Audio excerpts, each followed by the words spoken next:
જય માતાજી મિત્રો, CGIF એટલે ચારણ ગઢવી ઇન્ટરનેશનલ ફાઉન્ડેશન દ્વારા એક ચારણગાથા નામનો એક પ્રતિભા શોધ કાર્યક્રમ અદ્ભુત રીતે રજૂ થઈ રહ્યો છે. મારે ખાસ હરખ સાથે જણાવવું પડે છે કે આ પ્રતિભા શોધ માટેનો થઈને આ ભગીરથ પ્રયાસ ચારણગાથા કરી રહી છે. એમાં યુવક યુવતીઓને જેને લોકગીત આવડતા હોય, ભજન આવડતા હોય, લોકવાર્તા આવડતી હોય, દુહાછંદ આવડતા હોય, એ લોકો માટે થઈ અને આ એક ભગીરથ પ્રયાસ છે. મિત્રો, આ આપણી ચારણી પરંપરાને જાળવવા માટે થઈ અને આપણે આ પ્રયાસ કરીએ છીએ. ચારણી પરંપરાઓની તો શું વાત કરવી. આપણી ચારણી પરંપરાને જાળવવા માટે થઈ અને આપણા દિગ્ગજ કલાકારો જે થઈ ગયા, એમાં હું નામ આપું તો મારા સ્વર્ગસ્થ પિતાશ્રી હેમુ ગઢવી, પૂજ્ય નારાયણ સ્વામી પ્રવીણદાન ગઢવી, લાખાભાઈ ગઢવી, દાદુ ખુમદાન ગઢવી.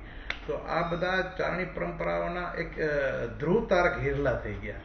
એ લોકોએ ચારણના આખા સમાજને ગૌરવ અપાયું છે, ગાઈને, બોલીને, ભજન ગાઈને. તો આપણે કેમ ન કરીએ? તમને જો સારી રીતે ગાતા આવડતું હોય, સારી રીતે બોલતા આવડતું હોય, તો ચારણગાથા તમારી રાહ જોઈ રહી છે. 4 તારીખે રાજકોટમાં ઓડિશન છે, ત્યારબાદ ભુજ છે, પાલનપુર છે, વડોદરા છે અને અમદાવાદમાં ફાઇનલ છે. ચારણગાથાના સ્ટેજ ઉપર આવવું એ ભાગ્યશાળીની વાત છે. જે ભાગ્યશાળી હશે એ આ સ્ટેજ ઉપર ભાગ લેશે અને આપણા વિદ્વાનો જે ચારણો છે એ આમાં જજ તરીકે બેસવાના છે. અને હું પણ ભાગ્યશાળી છું કે આપની રાહ જોઉં છું. 4 તારીખે રાજકોટમાં ઓડિશનમાં આપ પધારો અને ત્યારબાદ તો આપણા અલગ અલગ શહેરોમાં જે છે ચારણોને શોધવા માટે થઈને આ પ્રતિભા. તો એક જબરજસ્ત પ્રયાસ થઈ રહ્યો છે મિત્રો. આપણને માતાજીની કૃપા એવી છે, માં આઈ સોનલની, માં મોગલની, કે આપણને આવી ચારણ પ્રતિભાઓ મળતી જ રહી છે. અને જ્યારે જ્યારે પણ પ્રતિભા માટે થઈને આ શોધ થઈ છે, જ્યારે જ્યારે પણ સ્પર્ધા થઈ છે, દાખલા તરીકે લોકગાયકમાં જ્યારે સ્પર્ધા થઈ તો એમાં આપણો એક ચારણ યુવક આદિત્ય ગઢવી આવ્યો.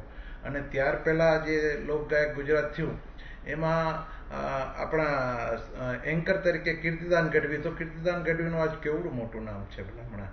આપણે એ સ્તરે પહોંચવા માટે થઈને પ્રયત્નો કરવાના છે. ચારણગાથા એક અદ્ભુત કાર્યક્રમ લઈને આવી રહી છે. તો આપ સૌ પધારો, મારા ભાઈ બહેનો, યુવક યુવતીઓને. અને તમને બધાને મારા વિનંતી છે મારા તરફથી કે આપ સૌ પધારો ચારણગાથામાં. અમે આપની રાહ જોશું. તો મળીએ આપણે ચારણગાથામાં. જય માતા.